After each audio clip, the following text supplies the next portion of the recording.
Well, hello, guys, and welcome back to another episode of Everyday EDC. My name is Tyler, and today we are doing a review of the Kizer Begleiter. This is the Vanguard series in VG10.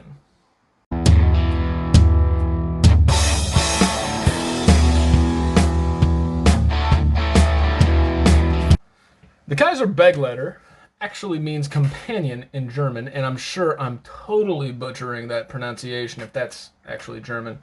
Begleiter. Yeah. So this is a pretty sweet blade, and it was. I know it's very popular amongst like the Kizer crowds and the people that jump on this stuff, and I just haven't had a chance to experience it. When I first got it, I'm kind of like meh, like what? It's okay. I carried this thing, and this is one of those kind of like the Concept Cryo after getting the budget version that I actually really wanted to get the upgraded titanium version. Like, that's how much I like this. So without actually just, continuing going on about how I really, really like this thing, let's get into some details. We'll go into some specifications, some size comparisons, recap everything, and then give you my overall thoughts, my likes, my dislikes, and if I can recommend this knife. So first and foremost, this is the Begleiter Vanguard series. This is designed by Azo. It's a Kizer, I'm guessing it's a Kizer in-house designer because he actually designs pretty much like half of the Kizer lineup.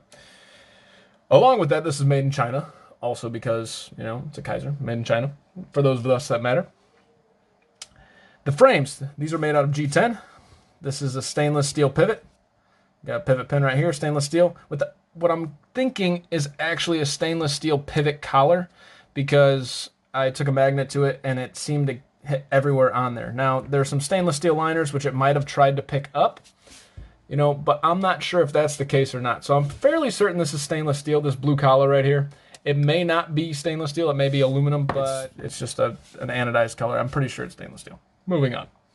These are T6 screws. This is a T8 pivot screw, and there are 3 screws on this side. This screw actually locks into the frame like this one, but it has a secondary screw. This is an ambidextrous pocket clip, or ambidextrous, for somebody who corrected me a long time ago. Ambidextrous pocket clip, because you can mount it on this side. We have an extended lanyard hole, which for the record, I'm not a lanyard hold guy, but if you're going to do it, I really like the way this is done. I mean, I don't know what it is. Something about it aesthetically actually looks good, which usually lanyard holes just kind of look like a punch and then you're done, right? So I appreciate that. We have chamfered edges all around and a decent texturing on this G10, which really, it provides a lot of grip, but it's comfortable. We have some barrel spacers going on back there. Apologize for the dirty hands. It's like I can't get that shit off anymore.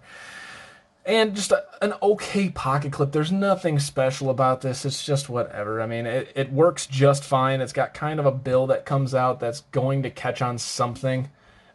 But other than that, I mean, whatever.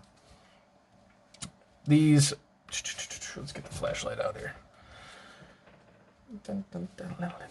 So if you guys can see here, I think it works better if I go up from the bottom. Probably works better with the blade open.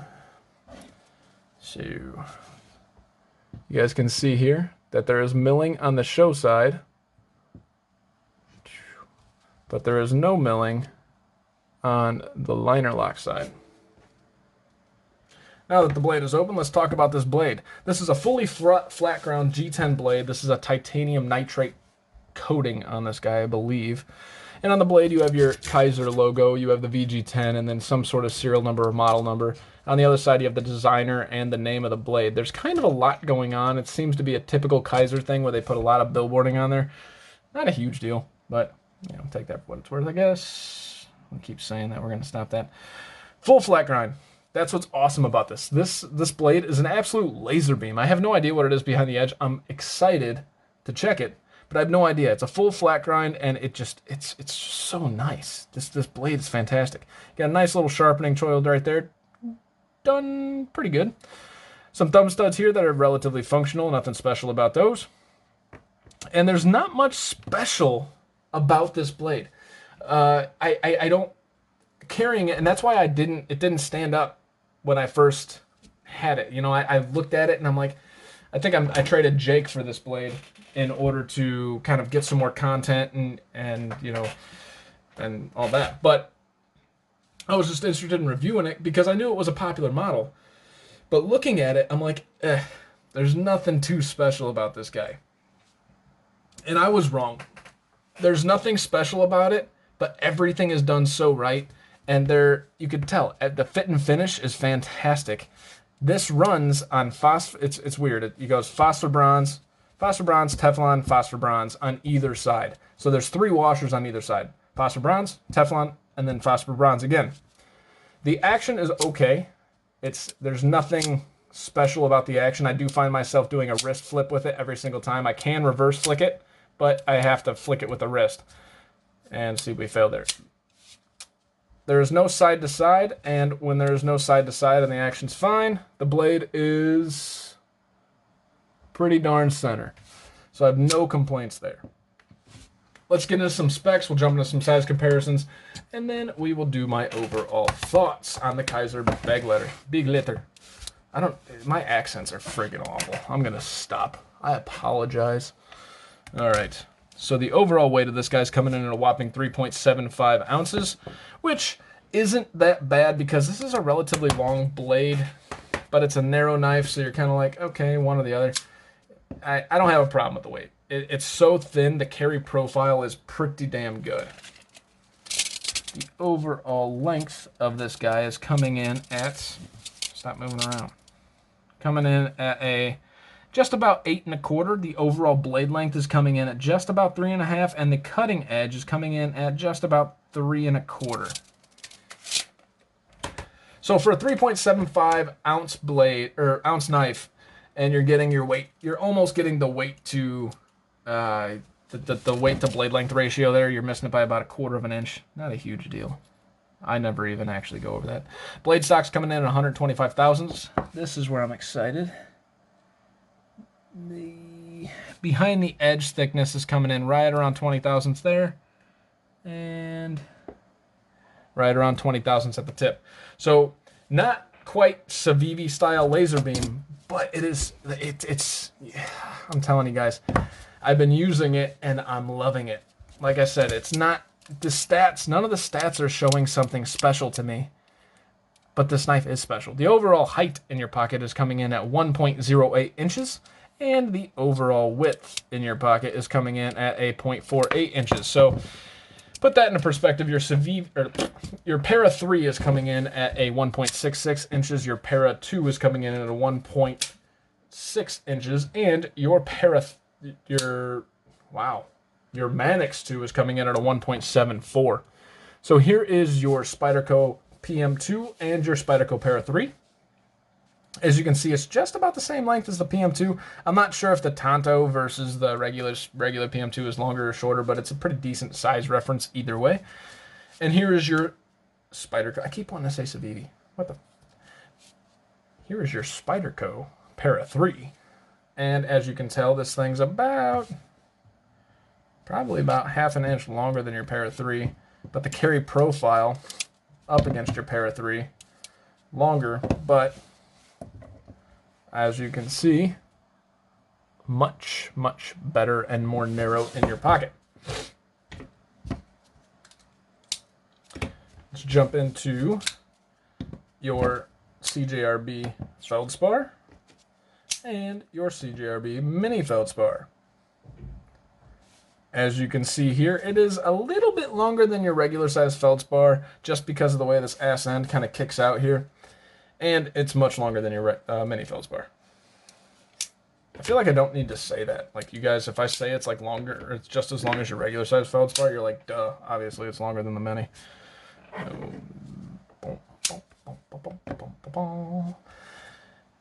Here it is up against your Rat Model 1 and your Rat Model 2. As you can see, just a touch shorter than your Rat Model 1.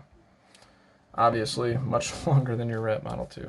I gotta get better at that. Here is your Civivi Brigand and your Civivi Doris. Slightly longer than your Civivi Brigand, and obviously much longer than your Civivi Doris.